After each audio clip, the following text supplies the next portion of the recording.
Oke, ya kita mulai ya. Ini apa ya? Kalau nanti agak lelet, saya minta maaf ya. Soalnya habis hujan, biasalah internet pasti udah mulai turun lagi. Down dulu ya. Oke, baik kita mulai ya. Kita lihat kira-kira market kita seperti apa. Jadi kalau tidak salah ya, hari Jumat kemarin tuh harusnya kita bahas mengenai CPO kan. Data Jumat kemarin itu Jumat Agung ya, itu libur ya. Jadi kita baru akan bahas hari ini lah ya. Moga-moga masih bisa lah trendnya ya. Baik, kita mulai dulu dengan indeks harga saham gabungan. Lah kenapa turun gitu kan? Ini udah ya dari minggu yang lalu, dari sebelum libur juga kita sudah katakan bahwa ya kemungkinan besar memang akan ada koreksi. Ya apa perhatian market satu ya pasti ke MK ya.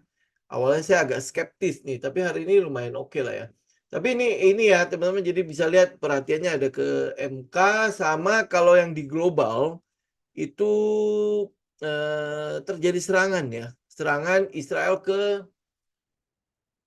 Suriah. Jadi ini serangan Israel ke kedubes Iran di Damaskus ya.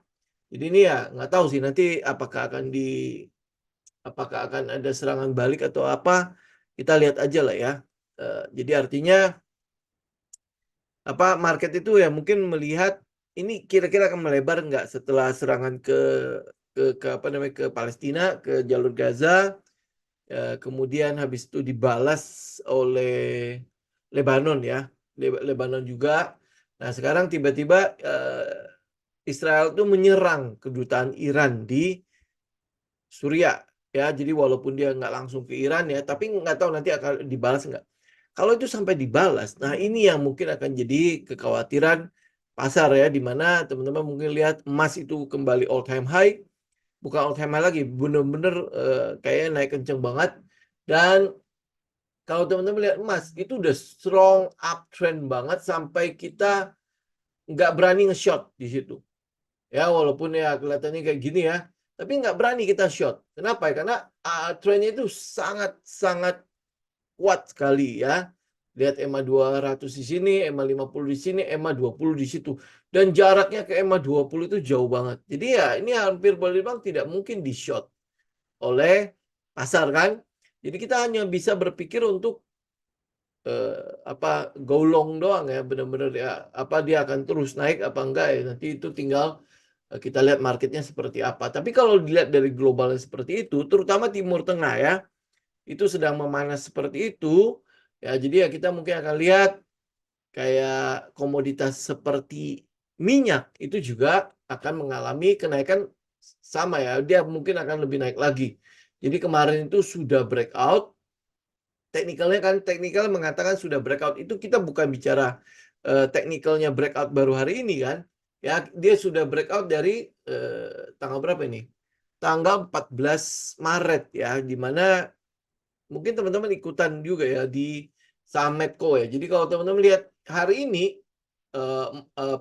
minyak itu sudah di 86, ya itu salah satunya dipicu oleh kawasan Timur Tengah ini. Kalau dia meluas ya, ini kan apa yang kita bilang ya, gudangnya si minyak kan, gudangnya minyak, di situ ada Arab Saudi, di situ ada Iran, ada Irak ya, di mana mereka adalah produsen-produsen dari minyak bumi. Jadi kalau sekarang OPEC saja udah terus memotong produksi ya, memotong produksi, kemudian kita lihat PMI atau industri-industri di China, di Amerika, di India itu tuh masih itu ya, masih terus naik ya, masih terus ekspansi gitu ya. Berarti kan kebutuhan minyak juga ada demand yang di sana kan. Nah, jadi ini mungkin saja masih akan terus naik ya. Ini yang target sekarang itu sekitar 88 sampai 90 ya. Nah, kalau dia terus naik ya, makanya kalau teman-teman udah ikut Medco, untuk swing itu sebenarnya udah tinggal dikit lagi TP ya, tinggal sedikit lagi ini. Ya ini kalau misalnya teman-teman lihat ya, balik lagi ya ke Medco ya, karena harga minyaknya naik begitu. Jadi kita melihat ya 1.600 sampai 1.700 itu udah jadi target ya. Jadi itu adalah sentimen dari pasar, mungkin nanti ya seminggu ke depan itu teman-teman mungkin masih akan berkutik di daerah situ ya. Jadi pertama adalah MK, kita mau tunggu hasil, tapi kayaknya sih nggak akan lama lagi ya. Ini kan udah kalau teman ikutin ini udah pemeriksaan saksi dari KPU dan Bawaslu ya, berarti besok itu adalah dari 02. Nah, mungkin hari Jumat itu agak menarik. Kenapa? Karena akan hadir itu sekitar empat orang menteri ya. Jadi kayaknya sih kemungkinan besar menteri-menteri itu akan hadir. Nah, ini agak menarik. Kenapa? Karena mau lihat ya, pasti di dalamnya akan dibeberkan seenggak-enggaknya prospektus ekonomi global termasuk ekonomi Indonesia. Kenapa bansos diberikan? Kenapa beras itu terus disalurkan? Ya, ini pasti nanti ada perspektif kurang lebih berkaitan dengan ekonomi. Kalau teman-teman mau ikutin pada saat paparannya Bu Sri Mulyani ya. Ini nanti kita bisa seenggaknya ngeraba lah ya. Data dari pemerintah itu seperti apa. Itu nanti ya bisa menjadi seenggaknya sebuah data buat kita ngelihat market Indonesia itu di 2024 itu seperti apa dari sisi pemerintah. Moga-moga dia keluarin data, nggak mungkin ditutupin lah ya. Kenapa? Karena dibutuhkan alasan yang cukup tepat untuk menggelontorkan bansos terus kan. Jadi ya teman-teman mungkin akan berkutik di situ. Sedangkan di global, teman-teman perhatikan adalah Timur Tengah. Ya kalau dia sampai meluas, nah ini rada-rada rada-rada mengkhawatirkan. Moga-moga nggak sampai meluas kemana-mana lah ya. Ya ini bisa juga yang diserang itu adalah seputarnya Israel nih ya. Dan ya, teman-teman tahu lah ya, Israel ini kan kayak musuhnya di mana-mana kan. Ya kalau itu sampai diserang bareng-bareng, dikeroyok. Nah kira-kira Amerika gimana? Inggris gimana? NATO gimana? Kalau sampai ikut campur juga. Nah ini moga-moga nggak terjadi apa-apa lah ya. Teman-teman doakan saja ya. Oke, baik kita masuk ke topik kita hari ini. Kita akan bicara mengenai saham-saham CPO ya, apakah menarik saham-saham CPO ini? Kenapa kita harus melihat saham CPO ya? Nah, saham CPO ini berdasarkan apa? Berdasarkan adalah komoditasnya dia ya. Jadi kita mau lihat ini adalah komoditas dari CPO itu sendiri. Ini komoditas CPO. Jadi kalau teman-teman lihat dari minyak ya, dari minyak kurang lebih kan dia setelah sideways kemudian dia break kan. Nah, apakah CPO juga akan berlaku begitu? Saya pakai weekly biar di IG kelihatan ya. Nah, ini kan setelah dia turun nih, prek gitu kan. Kemudian dia sideways. Ya, kemudian dia sideways di situ. Nah, kalau dia sideways di situ kan kita udah mulai agak-agak sedikit curiga kan. Apa yang sedang dia lakukan pada saat dia sideways itu, ya? Nah, kemudian habis itu kalau misalnya dia break, apa yang terjadi di situ? Oke? Nah, jadi ini kalau di sideways ini, di periode di mana dia sedang konsolidasi ini, kita tahu bahwa tren sebelumnya itu adalah downtrend kan? Ya, tren sebelumnya ada downtrend. Nah, kalau dilihat dari Wyckoff Price Cycle, ini adalah stage 4, ini adalah stage 4, ini kembali ke stage 1 ya, di mana downtrendnya kelar ya, kemungkinan besar akan diikuti oleh pergerakan yang ke stage 2. Ya, ini yang kalau kita lihat dari pergerakan harga, kecenderungan terjadinya pergerakan harga kurang lebih begitu. Jadi setelah dia turun, kemudian udah mencapai orang-orang sering bilang itu adalah price in ya. Itu udah capai, nah mungkin di situ sudah mulai terjadi gejolak atau apa gitu kan ya. Jadi market akan mulai lihat kira-kira kedepannya akan seperti apa si CPO ini. Ya, nah apalagi sekarang kan momentum lebaran ya, momentum puasa, momentum lebaran itu biasanya cukup banyak ya. Cukup banyak kebutuhan untuk minyak goreng. Kemudian habis itu kita lihat setelah El Nino muncullah La Nina. Ya, jadi El Nino muncullah La Nina. Nah, ini yang kemarin saya sempat mention. Teman-teman coba lihat lagi ya. Ini sawit itu benar nggak dibutuhkan kalau airnya kebanyakan. Kan La Nina itu musim hujan yang berlebihan kan. Sedangkan kalau El Nino itu adalah musim kering kan. Kering yang berkepanjangan ya teman-teman lihat sendiri ya kemarin ya. Nah ini kira-kira menguntungkan nggak untuk yang sawit-sawit ini? Ya menguntungkan nggak untuk sawit-sawit? Atau jangan-jangan malah akhirnya menambah kekurangan produksi yang ada di global. Ya, ini yang mau kita lihat. Ya, belum lagi kita masih bicara mengenai Rusia Ukraina, di mana Ukraina sendiri itu kan adalah orang-orang sering bilang itu adalah kantong roti kan. Kenapa dari situ datang gandum, datang biji-bijian, termasuk di dalamnya adalah minyak biji-bijian yang sering dipakai oleh orang-orang Eropa situ ya, kayak minyak bunga matahari, terus habis itu minyak canola itu, minyak canola ya segala macam kan. Nah, apakah itu masih keluar lagi atau ternyata justru mereka juga mengalami kekurangan pada pasokannya ya. Jadi kalau supply demand-nya terganggu. Nah, ini apakah ini akan mendorong juga pergerakan dari si CPO-nya? Kenapa? Demand-nya naik, sedangkan barangnya nggak ada. Ya, demand naik, barang nggak ada. Nah, ini sebenarnya sedang terjadi apa sih yang di global ini ya? Kita lihat kayak beras, ya beras juga sama ya, panen di triwulan pertama ini juga tidak terlalu menggembirakan ya, dan kita mulai lihat lagi ada kekosongan yang di pasaran mulai terjadi lagi. Kemudian harga untuk berasnya kurang lebih kayaknya stabil di daerah sekitar hampir 80.000 kayaknya stabil di daerah situ ya. Ya, nah kemudian teman-teman lihat dari pakan untuk jagung terutama pakan untuk ayam gitu ya, itu juga stoknya juga cukup kayaknya panennya nggak terlalu berhasil ya. Jadi membuat si pakannya itu kalau nggak salah naik, harga pakannya itu naik. Ya, makanya teman-teman lihat harga daging-daging ayam itu juga naik kan ya. Tapi ini pengaruhnya sih bukan cuman hanya karena lebaran puasa ini, tapi kita ngelihat memang dari hulunya, dari pakan-pakan ayamnya juga ikut naik gitu. Jadi ya kita nggak tahu ya nanti kira-kira akan seperti apa ke depannya. Terus habis itu food estate kita gimana? Kabarnya kemarin kan ada sempat itu ya panen berapa puluh ton jagung itu kira-kira nambah supply nggak ke pasar dan lain sebagainya ya. Nah, tapi ini balik lagi ke teknikalnya si CPO ya. Nah, CPO-nya sendiri yang kita mau lihat itu adalah dia bisa nge-break 4.400 sampai 4.500. Jadi kalau misalnya CPO sudah break ke atas, ya, ini kan berarti ada kecenderungan harga CPO itu udah masuk ke stage 2. Ya, stage di mana yang kita sebut sebagai markup. Jadi itu yang kalau di bahasa teknikalnya jadi kayak uptrend gitu loh. Ya, jadi ini akan terjadi seperti itu enggak? Kalau teman-teman mungkin mau lihat lebih minornya di daerah sini kan sebenarnya udah terjadi breakout.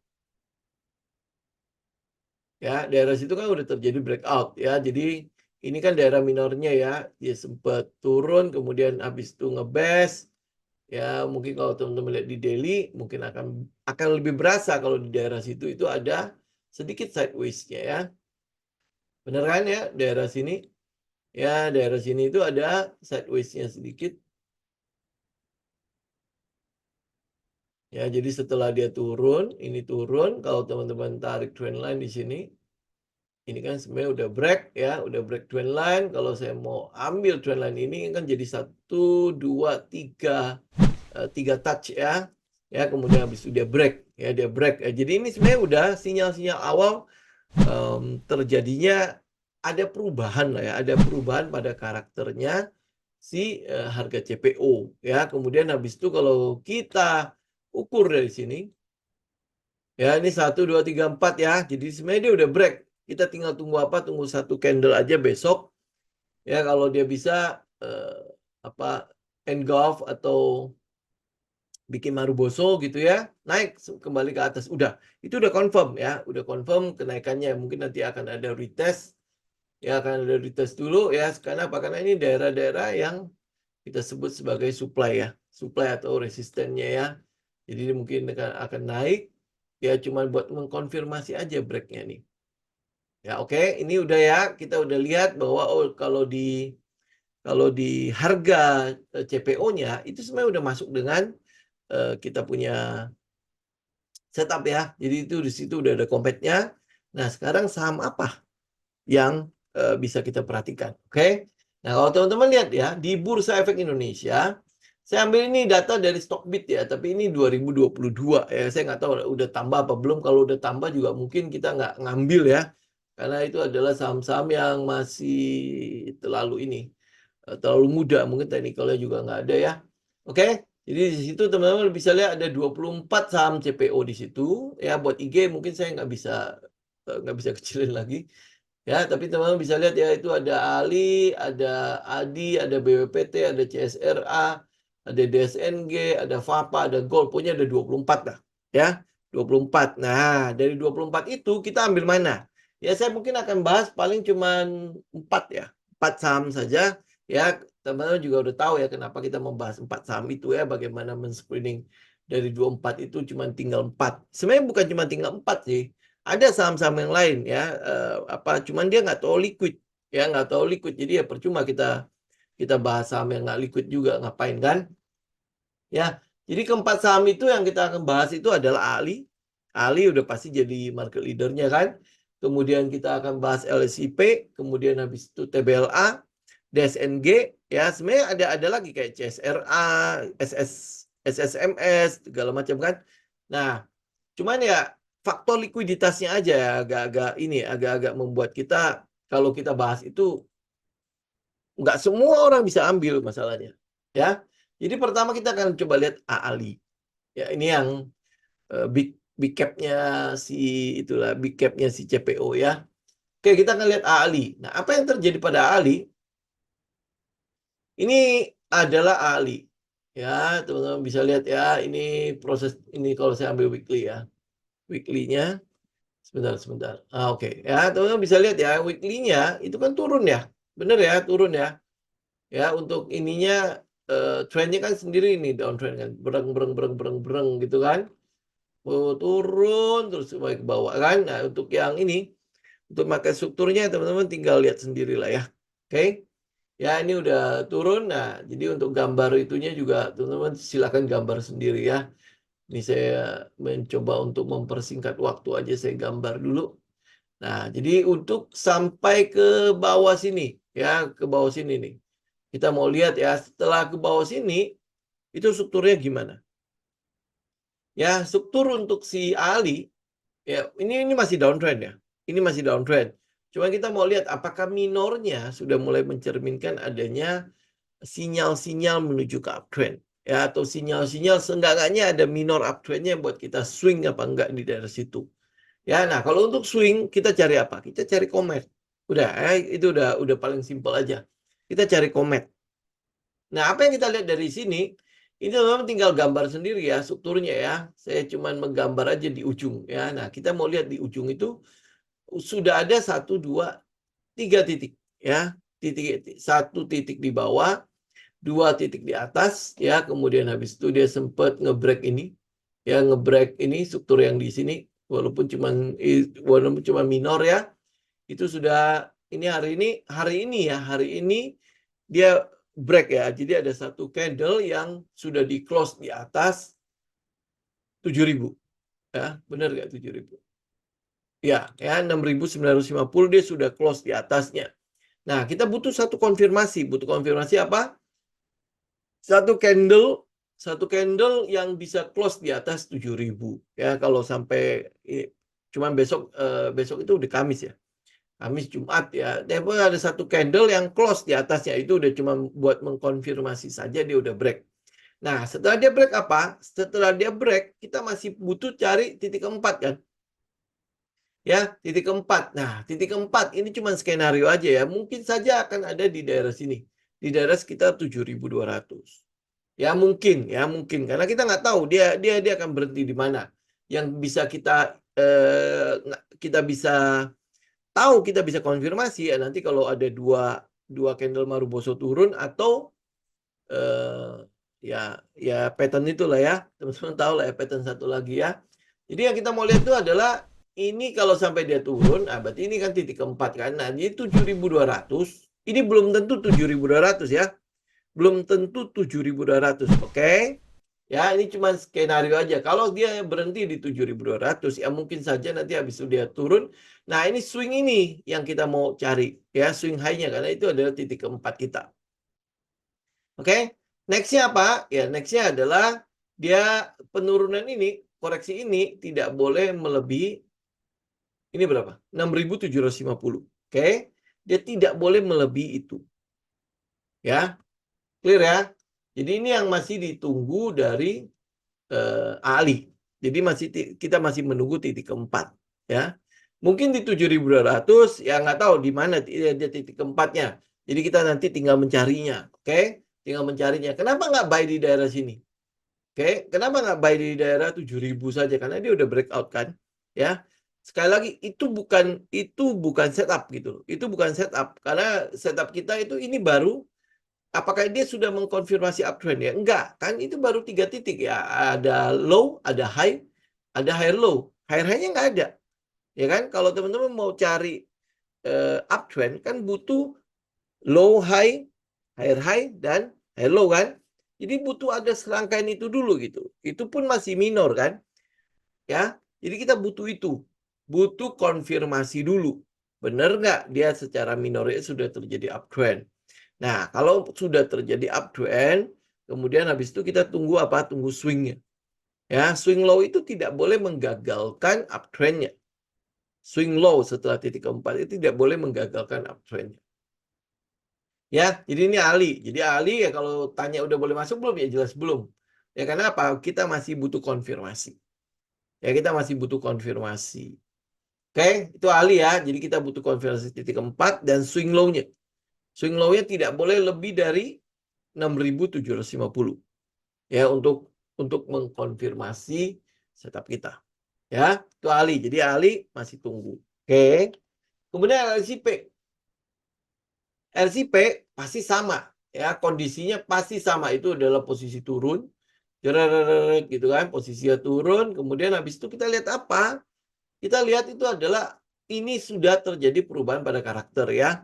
Kan posisi turunnya ini sempat ngebest dikit ya, kemudian habis itu dia ngebest dikit ya teman-teman, jadi bisa ngelihat itu ada change of character di situ ya, udah terjadi perubahan pada karakter pergerakan dari harganya ya. Jadi kita juga sama, kita baru dapat 1, 2, 3 titik ya. Jadi yang satu titiknya lagi ya belum tahu di mana.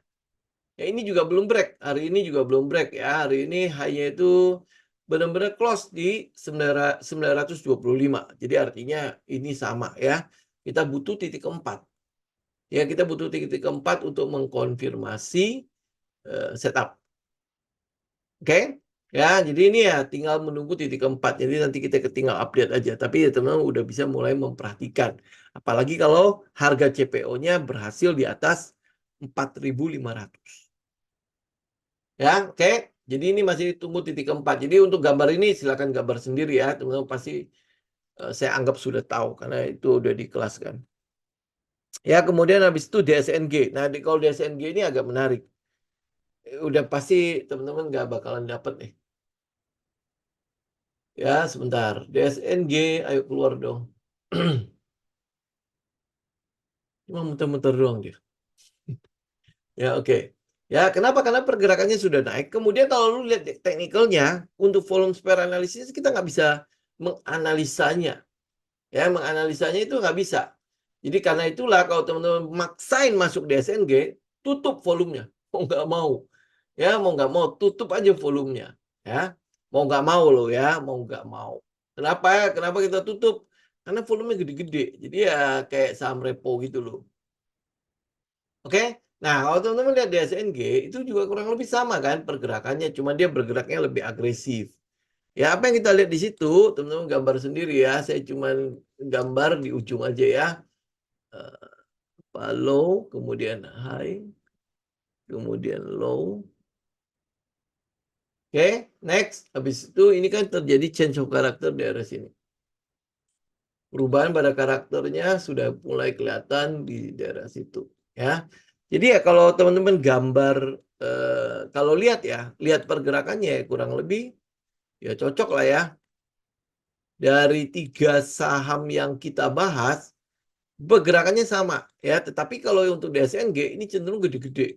Ya, pergerakannya cenderung besar-besar ya. Karena itulah apa bisa kita kejar ya dengan pergerakan yang gede-gede gini. Ya, buat teman-teman yang mungkin agak konservatif, lebih baik tidak di daerah DSNG ya. Tapi kalau teman-teman yang ya lumayan itu lah, lumayan kuat jantungnya ya, silakan teman-teman bisa ambil DSNG. Ini pun sama, kita akan menunggu titik keempat. Ya. Nah, apakah ini pasti nanti akan nanya lah. Apakah ini telat? Ya. Sebenarnya nggak ada kata terlambat sih di dalam ini ya, dalam mengikut pergerakan harga ya. Ya, yang pasti adalah sesuaikan dengan setupnya. Gini, ada satu quote bagus banget ya. Teman-teman lihat ya. Mungkin dalam kehidupan sehari-hari juga teman-teman pasti bisa ngerasain seperti itulah ya. Bagaimana caranya kita bisa mendapatkan profit yang konsisten? Bagaimana kita bisa mendapatkan profit yang konsisten? Ya, kalau teman-teman menggunakan cara yang beda-beda, bagaimana coba caranya? Ya kan nggak mungkin kan? Ya, teman-teman bisa cuan gitu ya. Dan itu bisa konsisten cuan. Karena apa? Karena teman-teman mengulangi pola yang sama. Teman-teman mengulangi pola yang sama. Ambil contoh misalnya, teman-teman lihat deh, kalau teman-teman bikin franchise, ya bikin franchise kemudian atau membeli franchise, apa yang dibeli di franchise? Ya, apa yang dibeli di franchise? Yang dibeli di franchise adalah sesuatu yang sama. Ya, sesuatu yang sama. Apa yang sama? Contoh kayak KFC, contoh kayak McDonald. Teman mau pergi kemanapun, makannya dengan resep yang sama. Ya, mungkin ya sedikit berbeda ya di ini ya, di bahan utama ya, kayak misalnya teman makan ayam di kalau masih di kawasan Asia mungkin masih sama lah ya. Tapi kalau teman-teman udah masuk ke apa ke daerah-daerah yang lain mungkin agak-agak sedikit berbeda ya rasanya ya. Nah, tapi poinnya apa? Poinnya kalau teman-teman membeli franchise ya, dan teman-teman tahu nih, ini kira-kira akan menguntungkan apa enggak, itu tahu dari mana? Tahu dari pola yang berulang. Ya, yang dia menunya sama. Jadi kalau lu masuk ke dalam KFC manapun, lu akan tahu bahwa gua akan memesan menu yang sama. Ya, nah karena gue memesan menu yang sama, kemungkinan besar keuntungan gue ya pasti sama. Keuntungan setiap toko itu adalah potensinya adalah sama. Makanya ada satu satu apa namanya satu metode untuk menghitung itu ya, menghitung toko-toko seperti itu namanya same store SSS, same store apa gitu ya. Kalau kayak teman-teman lihat S-Hardware apa dia buka satu cabang yang baru. Nah, kita harapkan adalah ya kurang lebih pemasukannya itu nggak jauh berbeda dengan toko yang lain. Ya, jadi ada average average pengeluarannya yang sama di setiap toko gitu kan. Nah, demikian juga dengan trader.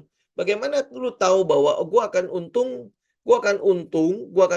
ya, dan gua akan bisa meraih profit yang sama itu ya, secara itu average itu kurang lebih sama. Setiap bulannya kurang lebih sama. Ya, bagaimana caranya? Karena yang teman-teman perlu lakukan hanya mengulangi pola yang sama. Ya, kalau teman-teman masuk dari money spot ya pasti teman-teman akan dapat ya kecenderungan yang sama dengan trader yang lain masuk di titik money spot. Gitu ya. Kalau teman-teman pakai Comet ya teman-teman pasti akan dapat kecenderungan yang sama, keuntungannya ya sama dengan yang mereka yang ngambil Comet gitu ya. Karena kita masuk ke Comet ya berarti kan kita ngambilnya cuma swing doang antara 20 sampai 25%. Ya, kalau teman-teman masuk di daerah money spot ya teman-teman bisa ikutin trend lah. Biasanya kan itu baru permulaan daerah set 1 menuju ke stage 2 kan. Ya, sedangkan Comet, ya kenapa kita membatasi pergerakannya cuma 20%, 25%? Karena sifatnya adalah swing kan. Ya, yang kita lihat itu adalah di swing high, swing low, swing high, swing low, swing high, swing low gitu. Jadi yang kita mau lihat itu adalah dia swing ke atasnya itu udah. Nah, habis itu nanti dia swing low lagi, teman-teman tinggal cari lagi pada saat dia swing low seperti apa. Gitu, ya. Jadi kalau dibilang oh Comet itu udah ketinggalan, udah terlalu tinggi, ya enggak sih. Ini kan kita buy high sell high. Ya, kalau lihat dari prinsip ini, oke, sebentar ya, saya mesti koreksi dulu, jangan sampai nanti itu ya, jangan sampai nanti salah mengerti buy high sell higher-nya itu seperti apa. Buy high sell higher ya buat kita itu bukan berarti sahamnya udah naik tinggi baru kita masuk, enggak ya. Buy high sell higher kita itu adalah masih di dalam kerangka di mana dia setelah dia melakukan akumulasi ada reakumulasi. Yaitu buy high sell higher-nya kita. Ya, jadi bukan setelah dia naik dia udah rally sangat tinggi baru kita masuk. Ya, atau dia turun terlalu jauh ya baru kita buang. Nah, itu kita tidak melakukan hal seperti itu, ya. Jadi pahami arti buy high sell higher. Ya, pahami artinya di situ. Kita mesti carinya di mana? Carinya itu masih di wilayah akumulasi.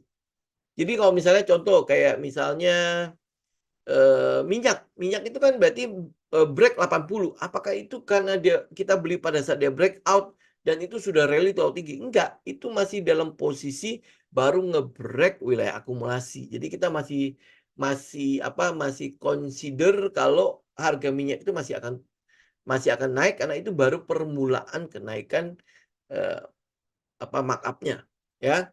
Kemudian sama halnya dengan kayak CPO. CPO kalau dia baru di 4.500, apakah itu sudah ketinggian? Karena low-nya itu mungkin di 3.000-an. Gitu kan, low-nya mungkin di 3.000-an. Ya jelas tidak ya. Secara metode kita tahu bahwa setelah dia break wilayah akumulasi itu masih ada reakumnya. Ya baru habis itu dia ngelanjutin di set 2. Ya ini yang kita lihat ya.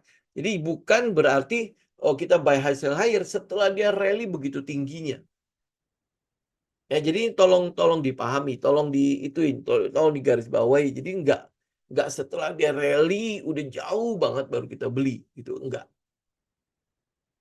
Ya, oke. Nah, kemudian saat ini sama ya. Ini berarti yang DSNG juga sama, kita akan menunggu titik keempatnya.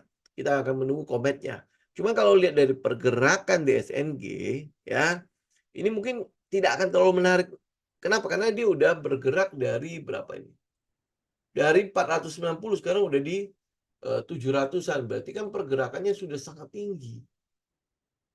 Ya, sudah hampir 45%. Ya, udah 45% itu udah jelas pergerakannya udah terlalu besar ya. Daripada seperti itu, mungkin saya akan lebih tertarik pada LSIP.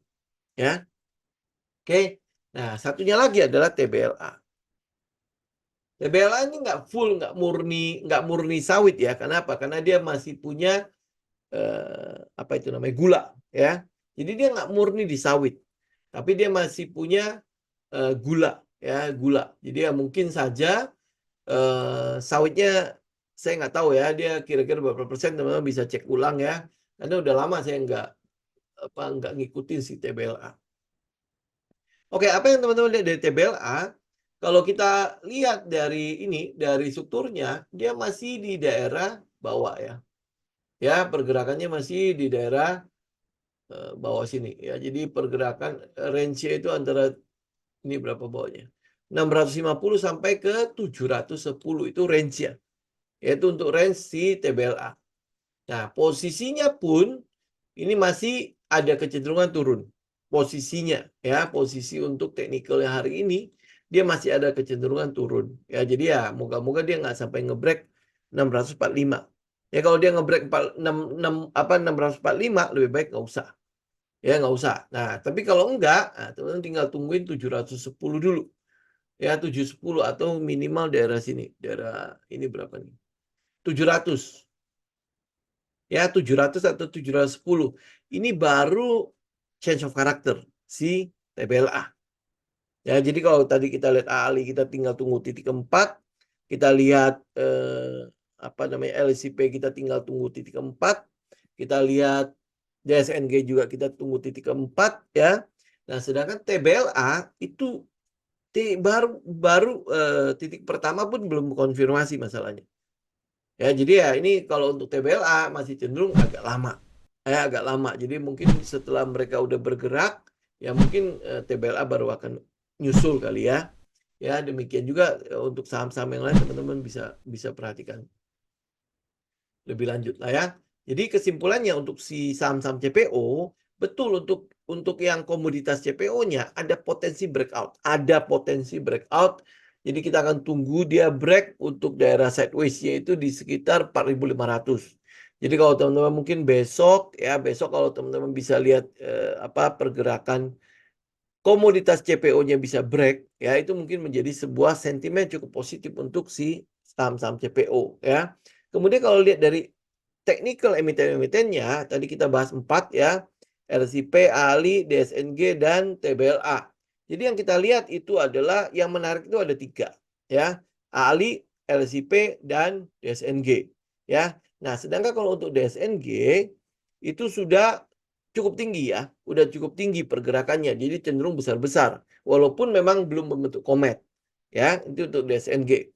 Jadi yang kita masih ngeliat menarik itu adalah, ya teman-teman bisa perhatikan ALI. Kalau ALI terlalu mahal, teman-teman bisa perhatikan LSIP. Ya, dua ini ya sebenarnya saudaraan kan. Ya, jadi ya tinggal pilih salah satu aja, jangan ambil dua-duanya. Oke? Ya, ini yang kita lihat. Sedangkan TBLA itu masih cukup jauh.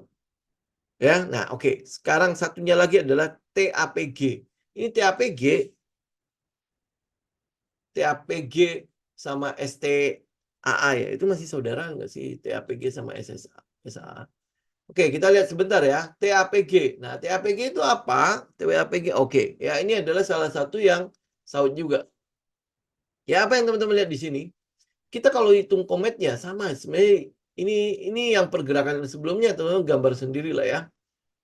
Ya, oke. Nah, kalau kita lihat kometnya, mari kita hitung. Ya, ini biar cepat aja ya. 1.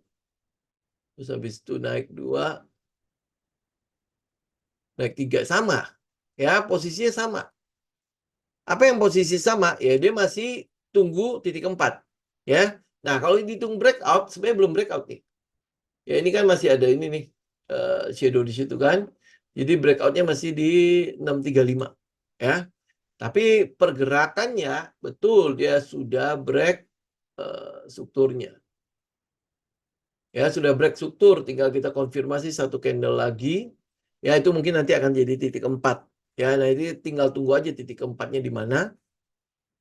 Habis itu swing low-nya tidak boleh lebih dari 580.